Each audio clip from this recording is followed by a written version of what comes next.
In 2018, we demonstrated our Terragraph network planning tools, and since then we have supported various Terragraph planning projects.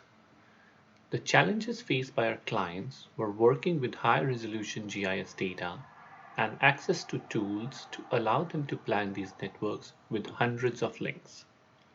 Most OEM operators had existing workflows in place to model few links at a time, with very simplified line-of-sight validation based on visual inspection using Google Earth. I'm sure you appreciate that those approaches were not scalable, especially for smart city projects.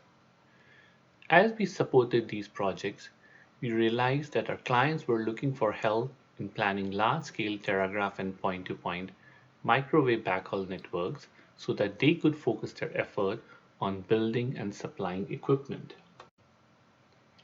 This video is a demonstration of modeling tools and processes developed by digital twin simulations to support these needs. Input needs are site locations, frequency band, and hop distance. Output tab is used to specify the folder where the results are stored and if Fresnel plots are needed. Our tool downloads DSM data from Nearmap or USGS on demand for regions where data has not been downloaded yet. The data is downloaded in 100-meter grids with H3 identifiers to identify unique regions.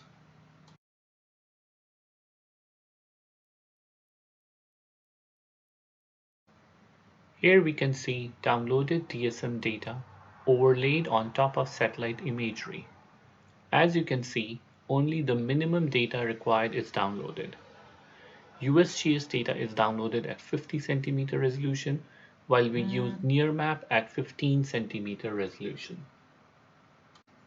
In this stage, we combine all of our inputs into correct projection, while entering height and site type information.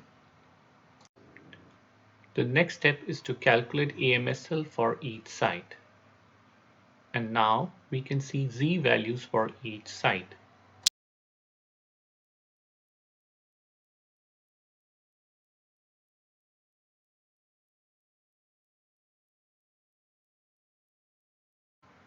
That brings us to the stage where we calculate line of sight between all site combinations.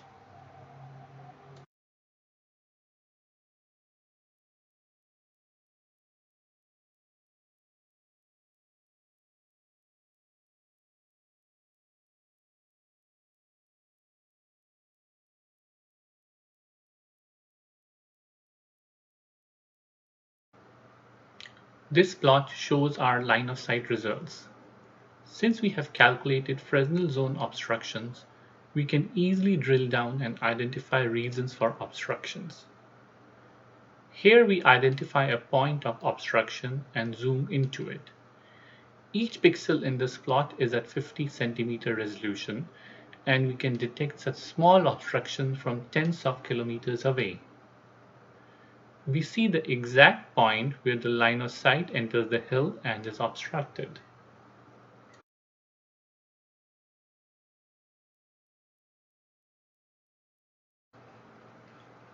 These outputs are then used to generate point cloud and Google Earth-based visualizations.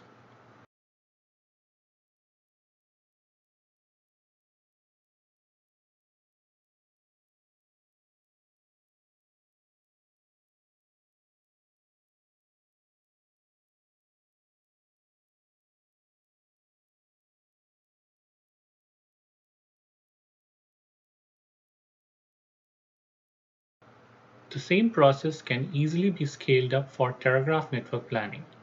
We start with building pole and pop locations. The model will automatically download the needed DSM data, which is then used to compute all possible combinations of line of sight. Here is a line of sight report for all possible combinations of links.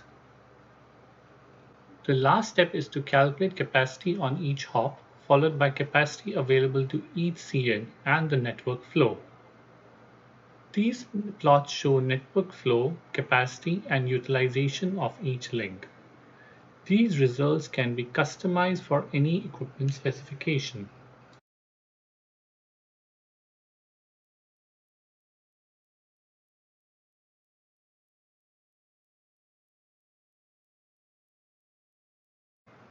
This brings us to the end of our demo with the visualization which we started off with.